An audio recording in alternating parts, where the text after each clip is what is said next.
Hi, Global Issues class. Hi, Global Issues class. Dr. Maiden here. Obviously, I'm taking social distancing very seriously, and I'm thinking I'm going to try out some more scuba during this time that we're apart. If you haven't tried out scuba, highly recommend it. It's the ultimate form of social distancing. Also, I think my next trip is going to be to Blue Heron Bridge. Okay, so the lecture topic for today is terrorism. So hopefully you'll notice from this first slide, one of the big challenges that we have when we're talking about terrorism, by the way, I should say we teach an entire course on terrorism. Dr. Zeiser teaches that course as an upper level course in political science. One of the big challenges when it comes to teaching terrorism, studying terrorism, is the fact that it can be really difficult to define terrorism, okay? So there are over 100 working definitions, depending on whether that's scholarly definitions, definitions that governments are using, NGOs, IOs are using. It's tough because we can say, one man's terrorist is another man's freedom fighter, okay? And the word terrorist has been politicized to such a degree that it can become really challenging. It can become really challenging. We'll throw this term around. We will label someone or some group terrorists, whether or not they actually fit that definition. And then the challenge can become, well, once that label has been lobbed at you or attached to your group, velcroed to your group, what do you do with it? How do you unring that terrorist bell once it has been rung, particularly with there being so much difference of opinion in terms of what is a terrorist, what is terrorism? So largely what we're going to say that terrorism, using the book definition, indiscriminate violence aimed at non-combatants to influence a wider audience, okay? So the challenge here is that it needs to be targeting civilians. That is the main population, civilians, non-combatants that are targeted by this. And the root of terrorism as a strategy is to create terror, to create fear, not only among that civilian population, but among governments within those civilian populations that are being targeted for political ends. You're creating the fear for a political end. So terrorism is typically defined as both unconventional and asymmetrical. And what we mean here, unconventional, when we think of conventional forms of warfare, you can imagine classical forms like two armies on opposite sides of a field, marching in formation towards each other, reaching a firing line and shooting at each other. That's like the ultimate form of a conventional form of warfare. Over time, the idea of what is conventional has changed, particularly as we have things like air forces, that it's not just militaries on the ground, it's militaries in the air. Naval forces that have changed, that now suddenly we have submarines that go under the water, not just above the water, okay? So conventional in and of itself has changed a lot over time. Unconventional, though, we can think of things more like guerrilla warfare, guerrilla tactics. It's unconventional, hit and run tactics, espionage. Things that are not as conventional as classical, I know where you are, you know where I am, I can see your military force and we'll whack into each other, okay? Terrorism is typically not like that. Terrorism can be insidious, terrorism can be sneaky, terrorism is very asymmetrical in the sense that terrorist groups tend to be much smaller than conventional forces, so obviously a terrorist organization like Al-Qaeda is nowhere near the same in size or scope of something like the US military. But because they rely on unconventional forms of engaging in violence, the unconventionality of it allows the asymmetry to work in their favor sometimes, that they are able to still be effective using the tactics that are at their disposal. They're not going to use conventional tactics. They can't. They wouldn't win against us using conventional tactics. But they can use these unconventional tactics and be much more successful, and their movements can last a lot longer. As we'll see with some of these groups, they've lasted for several decades. Okay. Before we get into definitions here, I want us to pause and I want us to do our first vignette of this lecture. So Nick, it's both Nick, right? Nick, if you're paying attention, I'd love for you to comment down below. And with this idea of definitions being really, really tricky, Let's start with something like the Islamic Revolutionary Guard Corps. And I would love for you to provide us a really brief description below. What is the Islamic Revolutionary Guard Corps, and where do they fall in this challenge of, are they a terrorist group? Aren't they a terrorist group? According to whom? Why do they make the list according to some people and not make the list according to other people? Okay, this is it's been a popular argument, right, in the past couple of years, this particular group of, are they terrorists or not? We'll build out here and talk about 4 categories of terrorist groups, 4 categories. So in the first category, you have what we call criminal terrorists. So criminal terrorists are individuals or groups that are using terrorism primarily for financial gain. So they will use the tactics of terrorism as a part of a money-making scheme. So here you can think of something like narco-terrorists, organized crime groups, pirates, right? Piracy is still very much a huge issue around the world, internationally. Piracy, whether it's in the Caribbean, Indonesia, the Gulf of Aden, pirates engage in this all the time. And it's largely for criminal terrorists, criminal enterprises. They're doing it to make money more than anything else, right? The second form of terrorist group then are called nihilists, nihilist terrorists. And these are individuals or groups that use terrorism for the destruction of order without an agenda for its real replacement. So we could say something like, these are groups that just like to watch the world burn, all right?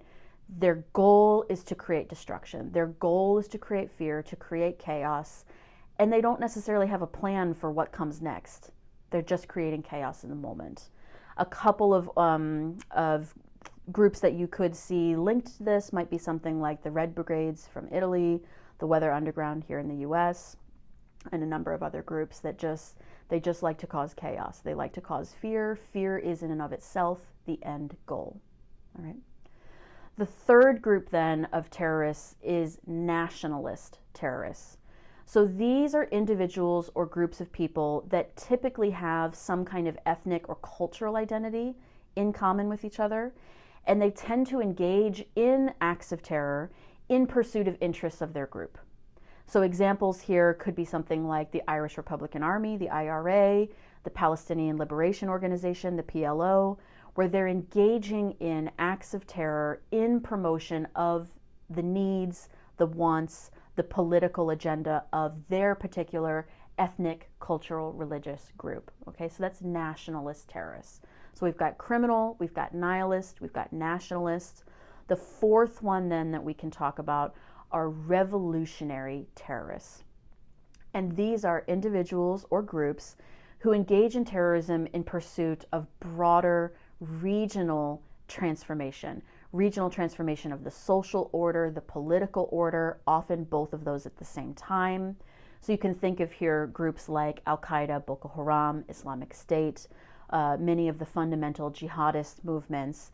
They're looking at a fundamental transformation of social political order, a revolution and they use terrorism as a way to further those goals of revolution. Okay, so those are the 4 broad categories of terrorist group alive and well today. I'm going to pop up this map here. This is a figure, this is from Our World in Data, which I showed you just in the last class for our workshop. This is number of terrorist attacks in 2017. So I know this is a little bit dated now. We're about 3 years behind. But this at least shows you where some of these events are happening. So hopefully, if you're someone who follows the news, this should not be too surprising to be looking at these trends and you being able to say, yeah, that makes sense. It makes sense that these countries that would be the darkest red and darkest orange are the ones that are most actively having to combat terrorism in whatever form it's taking, nihilist, criminal, revolutionary, whatever form it's taking, they are having to combat it in these countries. Okay, we're going to pause for a minute. We're going to come back and we're going to talk about terrorism and globalization. So not only the impact of globalization on terrorism, but the impact of terrorism on globalization. But first, I'm going to provide a dramatic reading of my son's favorite book, Fox in Socks. All right. Fox, socks, box, knocks.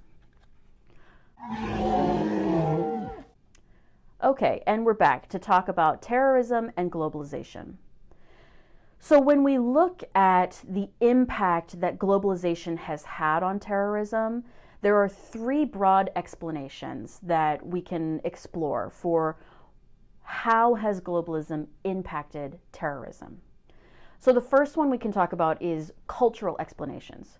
Cultural explanations for a rise in terrorism following a rise in globalization.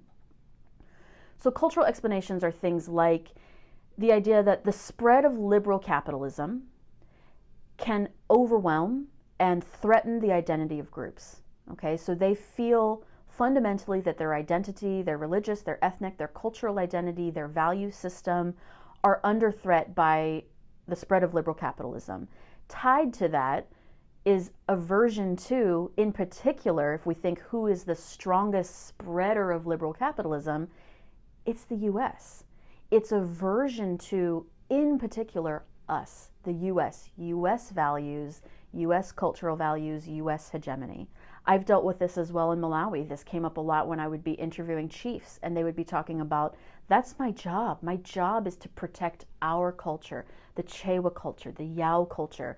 And it's really hard. That was what the chiefs would be telling me. It's really hard to combat the forces of globalization, to combat the West in particular, the US, your rap music, right? They love to talk about that. Your rap music, your clothes, and that it's not in keeping with our culture and the way we have always practiced it.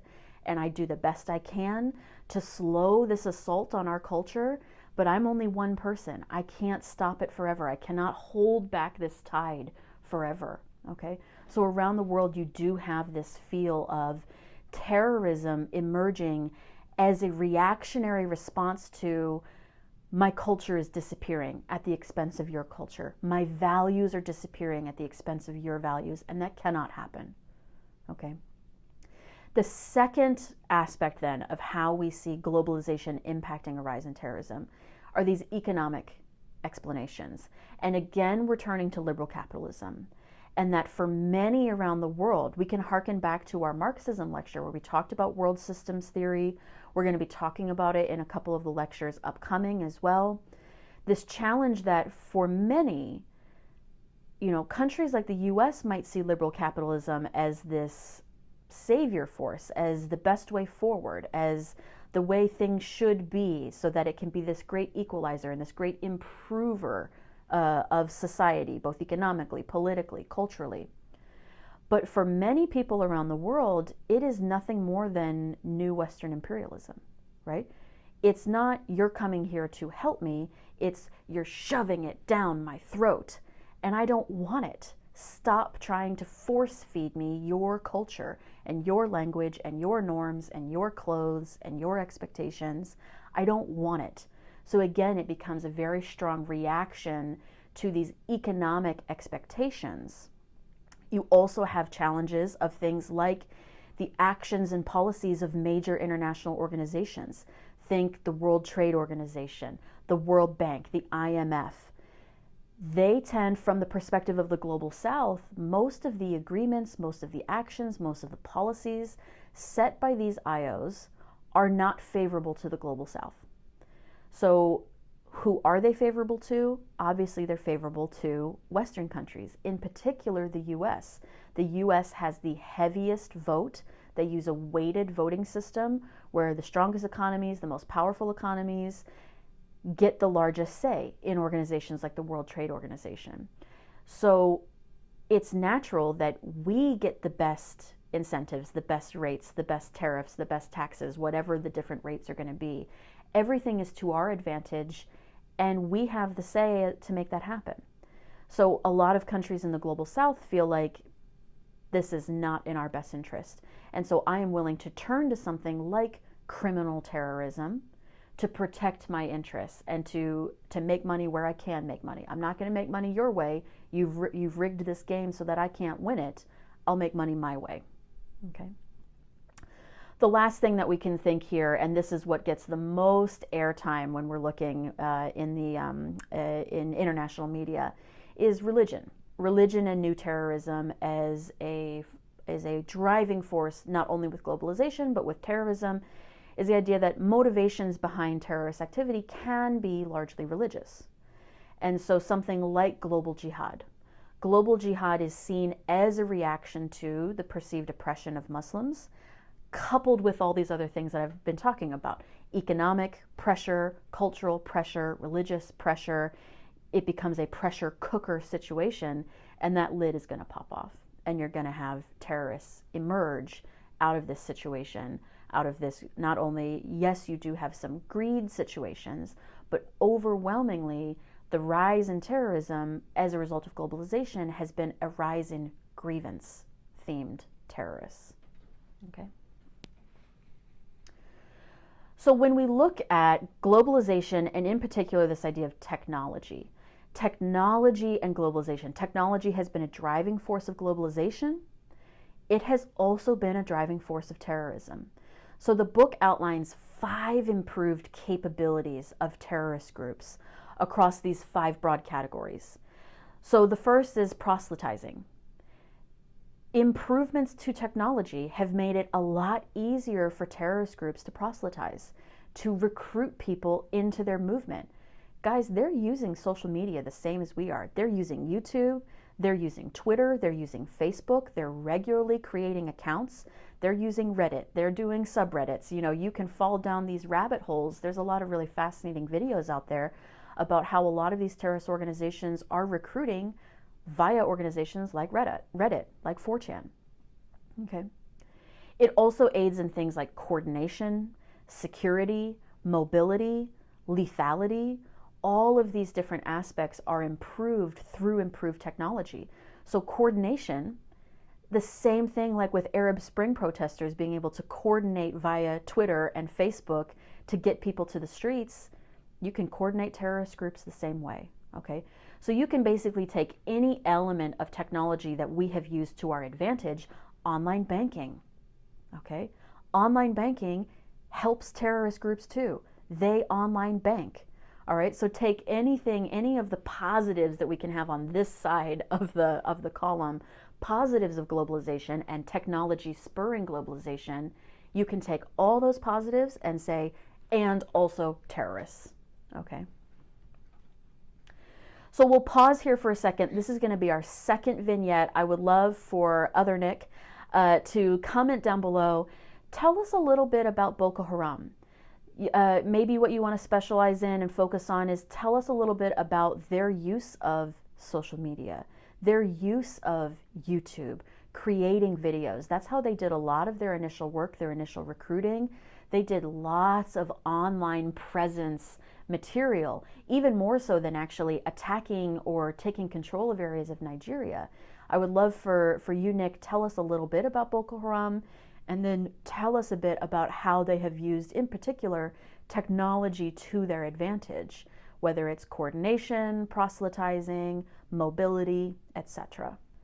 We're going to take one more pause, and we're going to come back together briefly to talk about combating terrorism. Okay, so we're back for this last slide here to talk about combating terrorism. So this has obviously been a major challenge. My expectation is that for the whole of your lives, this is all you've been hearing about. You've been hearing about the war on terror for most of your lives. You've been hearing about combating terrorism, anti-terrorism, etc., etc. So states respond in a lot of different ways to terrorism. They have responded historically. They are responding now. So states can respond individually. Obviously, we see a lot of examples of that. We are the prime example of that. States responding in an individual way to, oh, my tiara is falling down, to terrorism. But they can also respond collectively.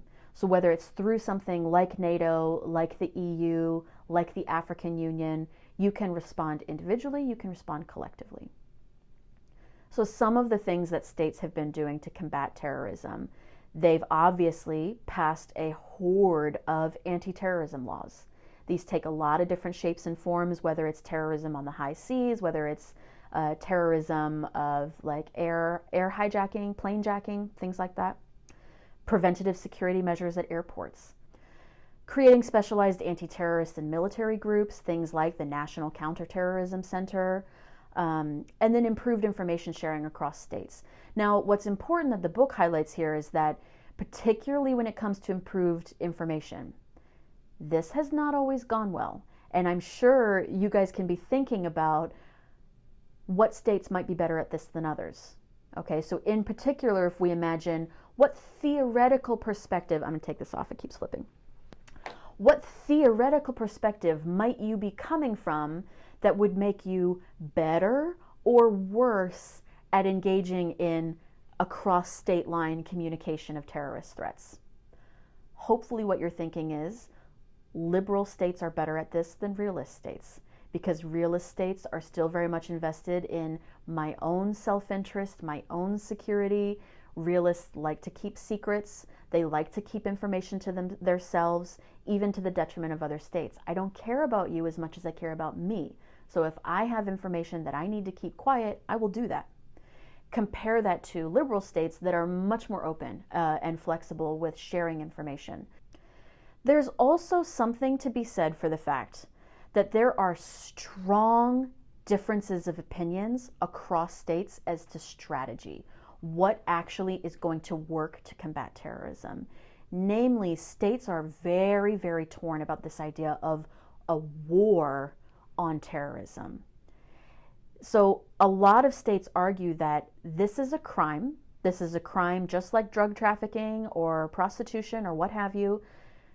This is a crime, and it is best dealt with via the international law system. More in particular, international law enforcement. So police officers should be dealing with this, not militaries. A lot of states feel very strongly about this. And so they say state action. So the US military getting involved in waging a, more than a decade-long war on terror, state action emboldens these groups. It legitimizes these groups in a way that they weren't legitimate before. Whereas if we would keep it in the realm of this is a police issue versus this is a state military issue, it changes the nature of the terrorist groups, the legitimacy they have, the support that they're able to gain internationally, etc. So I would love to know your thoughts. Comment down below. What do you think? Do you think that this combating terrorism is the purview of states in terms of states and their militaries? Or do you think that it should be international law enforcement that's handling it? Whether domestically we could think of the FBI working in coordination with something like Interpol, but that the US military should not be involved. I'd love to know your thoughts on that. Where do you stand on this issue and why? All right, we'll stop there. Comment down below with any other questions that you have, any concerns, email me, and I will see you for the next lecture. All right, have a great day.